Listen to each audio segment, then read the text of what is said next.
روسیه وایي د طالبانو ډله امریکا جوړه کړې.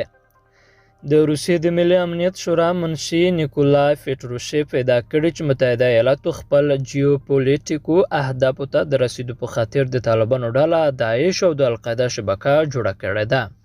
د روسیې د ملي امنیت د شورا منشي داسې وخت دا ادعا کوي چې متحده ایالاتو په تیرو 10 کلونو کې په افغانستان کې د نظامي حضور له کبله او د طالبانو پر ضد جګړې کې ستر اقتصادي او انساني زیان ګاللی او د القاعده شبکې هم پر امریکا په 2000 لومړي کال کې تر ټولو خونړی ترهګریز برید وکړ. پیټروشیف پنجشنبه د ګډو ګټو خپلواکو هیوادونو د امنیتي مسؤلینو په غونډه کې وویل چې په افغانستان کې د طالبانو واک ته رسیدو را په دې خوا هلته اقتصادي بحران راغلی او له همدې کبله ګڼ شمېر افغان وګړي ګاونډیو او نورو هیوادونو ته کډه شوي.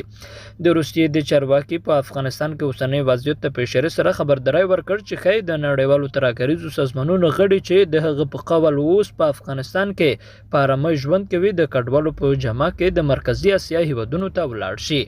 تر دې وړاندې د روسیې جمهور رئیس ولادیمیر پوتین هم ویلي و چې د اسلامي دولت یا داعش ډلې او د نورو ترهګریزو سازمانونو غړي کوښښ کوي د ګډو ګټو خپلواکو هیوادونو ته لار پیدا کړي. د متحده ایالاتو او طالبانو تر اوسه د روسیې د ملي امنیت د شورا د رئیس د دې څرګندونو په اړه څه نه دي ویلي، خو طالبانو چې څه باندې 14 میاشتې کېږي په افغانستان کې واک ترلاسه کړی ادعا کوي چې هیڅ چاته به اجازه ورنه کړل شي د دې هیواد له خاورې څخه د بل هیواد پر ضد کار واخلي. درنو لیدونکو له ملتیا مننه.